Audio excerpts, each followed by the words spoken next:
Friends, मैं आज Fehling heart के बारे में क्या सर्जिकल ऑप्शंस अवेलेबल है उसके बारे में चर्चा करूंगा।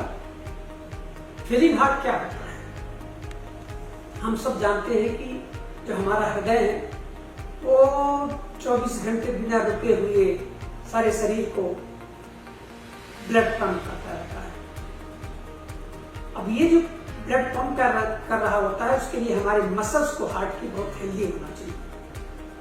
अब किसी भी कारण से, हार्ट अटैक की वजह से, किसी कंजेनाइटल कारण से, या कि हार्ट की मसल में प्राइमरी कोई रीजन प्रॉब्लम आ जाए जैसे कि कार्डियोमायोपैथी, उनकी वजह से भी वो मसल्स कमजोर हो जाती हैं और वो जो ब्लड को पंप नहीं कर पाती शरीर के सारे अंगों को, उसको हम फेलिंग हार्ट कहते हैं। हार्ट की जो प्राइमरी वर्क है पंपिंग ब्लड वो नहीं कर पाती तो उसको हम हार्ट फेलियर या कि हार्ट जो है वो फेल हो रहा है अपने काम। अब ये देखना है कि इसके लिए हम किस तरह से इसका उपचार कर सकते हैं। सर्जरी एक, दवाइयां भी हैं, पर दवाइयों के बाद एक स्टेज आ जाती है कि दवाइयां काम नहीं करती, तब फिर सर्जिकल ऑप्शंस को हम इवेल्युएट करना पड़ता है। अब वो ऐसी क्या सर्जरीज हैं जो कि हम यूज करते हैं फेलिंग हार्ट। सबसे पहले तो हमें ये पता लगाना पड़ता है कि हार्ट क्यों फेल हुआ, क्या रीजन है जिसकी वजह से ये स्थिति आई। तो उसके लिए हम जानना चाहते हैं कि उसकी एंजियोग्राफी करके उसके हार्ट की आर्टरीज में कोई ब्लॉकेज तो नहीं है। इको करके देखते हैं कि उसके वेल्व जो है वो तो कहीं लीकेज तो ज्यादा नहीं हो गई, उसकी वजह से लोग फेल नहीं हो गए। या कि कभी कभी क्या होता है, प्राइमरली जो होता है हार्ट डायलेट हो जाते हैं और उनकी जो पंपिंग कैपेसिटी होती है वो कम हो जाती है। तो इसका पता लगाने के बाद कि क्या रीजन है, सारी दवाइयों का ऑप्शन से एग्जॉस्ट हो जाने के बाद हम इस कंक्लूजन पर पहुंचते हैं कि इसकी सर्जरी की जाए। अब यदि किसी व्यक्ति को हार्ट की प्रॉब्लम है और उसमें उसके अंदर ब्लॉकेजेज आ गई हैं तो कोशिश ये करते हैं कि हम उन ब्लॉकेजेस को दूर करें या एंजियोप्लास्टी से या कि सर्जरी के द्वारा उनका बाईपास सर्जरी करके कोशिश करते हैं कि यदि उनमें इंप्रूवमेंट हो सके तो ठीक है। अब यदि हार्ट की आर्टरीज में कोई ब्लॉकेज नहीं है तब ये हम सोचते हैं कि वेल्व की खराबी की वजह से तो नहीं है।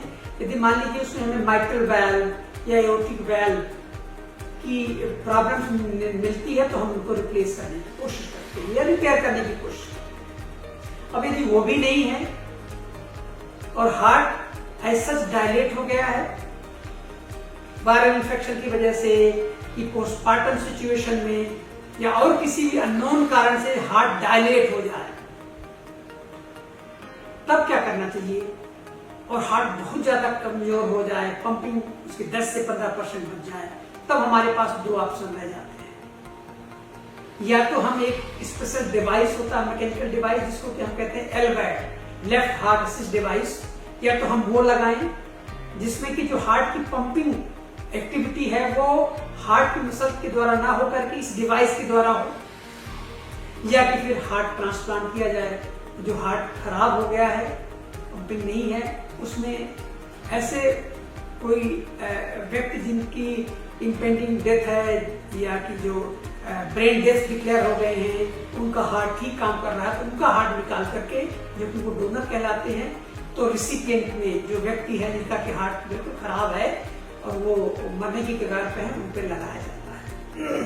अब दोनों के बारे में डिस्कस करते हैं कि ये एलवैट किसमें लगा सकते हैं और जो हार्ट ट्रांसप्लांट, इसलिए एलवैट जरूरी है कि इतने सारे मरीज अपने देश में हैं और दुनिया भर में हैं, तो वो सब मरीजों को हार्ट मिल पाना बड़ा मुश्किल होता है।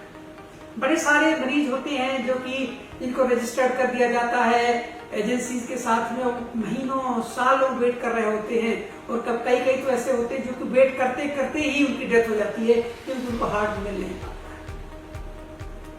तो इस कमी को कि हम भाई किसी तरह से दूसरी तरह की सपोर्ट करें, तो उसके लिए मैकेनिकल सर्कुलेटरी सपोर्ट किया जाता है। जो पेशेंट आईसीयू में होते हैं उनको दूसरे तरह का सपोर्ट दिया जाता है। और अब एक नई पद्धति, एक नई टेक्नोलॉजी आई जिसको कहते हैं लेफ्ट वेंट्रिकुलर असिस्ट डिवाइस, एलवैट जिसको कहते हैं। उसमें हम यदि लेफ्ट साइडेड हार्ट है जो फेल हो गया है उसको सपोर्ट कर सकते हैं। जो आर बेड जिसका कि राइट हार्ट सपोर्ट हो गया है, या कि बाई बेड इनके दोनों साइड के हार्ट यदि फेल हो गए, इनको बाई बेड दोनों वेंट्रिकल को सपोर्ट करने की भी टेक्नोलॉजी आज अवेलेबल है।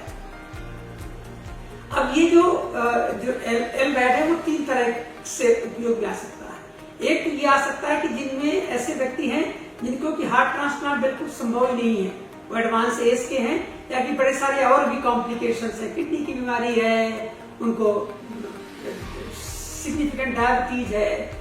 ऐसे व्यक्तियों में हार्ट ट्रांसप्लांट यदि इंडिकेटेड नहीं है तब तो उनको हम एलवैड एज ए प्राइमरी थेरेपी देते हैं कि जो एलवैड एक बार लगा दिया और 10 से 15 से अभी तक 15 साल तक एलवैड काम कर रहे हैं, उसको हम कहते हैं destination therapy as a primary therapy. दूसरा होता है थेरेपी जिसमें कि जो एलवैड लगाया जाता है वो ऐसे कुछ व्यक्ति होते हैं जैसे पोस्टमार्टम या कि वायरल, या कभी कभी किसी व्यक्ति को हार्ट अटैक हुआ तो उनके हार्ट उस समय तो खराब है लेकिन बाद में उनके ठीक होने की संभावना होती है। तो ऐसे व्यक्तियों में यदि हम एलवैड लगाते हैं तो उसको हम कहते हैं ब्रिज टू रिकवरी। मतलब हमने अभी सपोर्ट कर दिया, महीने 2 महीने साल 2 साल बाद में उनके हार्ट की रिकवरी हो गई तो फिर उसको हमने उस एलवैड को निकाल लेते हैं, तो इसको कहते हैं ब्रिज टू ट्रांसप्लांट। तब तक लगा हुआ है ब्रिज टू रिकवरी जब तक कि इनकी रिकवरी ना हो जाए। तीसरे कैटेगरी के पेशेंट ये होते हैं कि जिनको कि 2 कैंडिडेट हैं हार्ट ट्रांसप्लांट के, वो वेट कर रहे होते हैं और देख रहे होते हैं कब उनको हार्ट मिले, लेकिन उनकी कंडीशन कभी कभी ऐसी बिगड़ जाती है कि वो बिल्कुल सस्टेन नहीं कर पाते। उस समय हम उनको एलवैड लगा देते हैं और उसको हम कहते हैं ब्रिज टू ट्रांसप्लांट। मतलब वो वेटिंग कैंडिडेट है ट्रांसप्लांट के लिए, लेकिन हमें उनको तब तक हम एलवैड या मशीन से सपोर्ट करेंगे जब तक उनको हार्ट न मिल जाए। तो ये 3 तरह के ये जो इंडिकेशंस होते हैं एलवैड के वो लगा जाते हैं। एलवैड जो है वो महंगी थेरेपी है, वो सबके लिए संभव नहीं है, ऐसे इसमें ज्यादा लगते हैं क्योंकि ये टेक्नोलॉजी बड़ी एडवांस टेक्नोलॉजी है और कंपनी जो इसको बनाती है उन्होंने बहुत सारा पैसा रिसर्च और डेवलपमेंट लगाया होता है, तो इसकी कास्ट जो है भी काफी है और वो हर व्यक्ति के लिए संभव शायद न हो पाए कि अफोर्ड कर सके, पर जो अफोर्ड कर सकते हैं उनके लिए एक बहुत बड़ी अच्छी टेक्नोलॉजी है और ये काफी कुछ लोगों को मदद करते हैं। अब एलवैड के बाद जो दूसरी इंपॉर्टेंट जो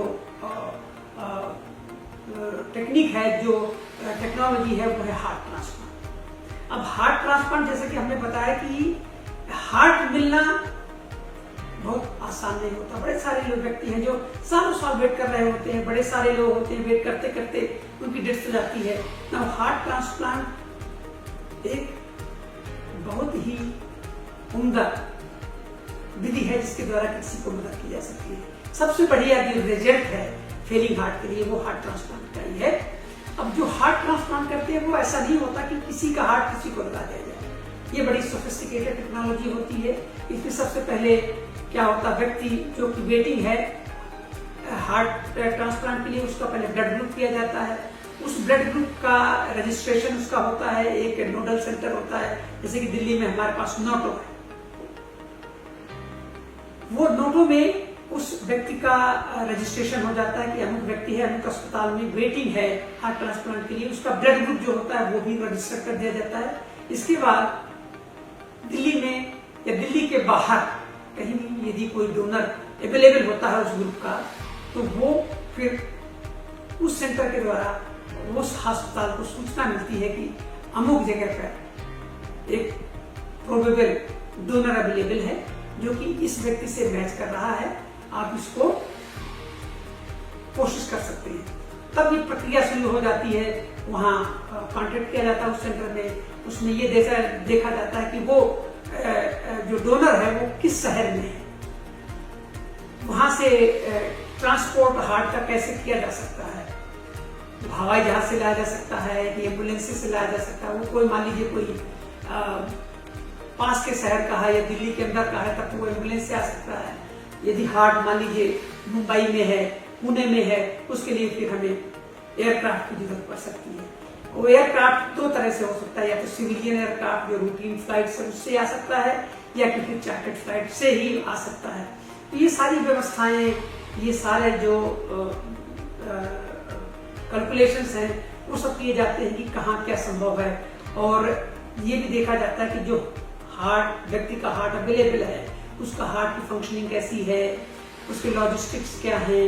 हमारी टीम फिर यहाँ से जाती है, वहाँ कोई जो डोनर होता है उसमें सिर्फ हार्ट का नहीं, कई अंग होते हैं जिनके डोनेशन किए जाते हैं, लिवर है, किडनी है, आते हैं, उन सब टीमों से भी फिर एक तरह का सामंजस्य किया जाता है और फिर ये सारी जो ऑर्गन्स हैं उनको रिट्रीवल का एक सिस्टम बना जाता है। टीमें अस्पताल से जाती हैं पूरी अपनी साथ सामान लेकर के, वहाँ जाकर के फिर लिवर की टीम अलग काम करती है, किडनी की अलग करती है, हार्ट की अलग करती है, और वो फिर अपने अपने अंग लेते हैं, उसको प्रिजर्व करते हुए फिर वापस लाते हैं और इसके बाद फिर हार्ट ट्रांसप्लांट की प्रक्रिया शुरू होती है। अब यदि अनुकूल रहा और हार्ट ट्रांसप्लांट हो जाता है तो इसके बाद फिर पेशेंट को आईसीयू में शिफ्ट किया जाता है, उसकी रिकवरी होती है और रिकवरी के बाद फिर जो हार्ट ट्रांसप्लांट किया हुआ पेशेंट होता है अच्छा महसूस करता है, ठीक होता है तो फिर डिस्चार्ज किया जाता है।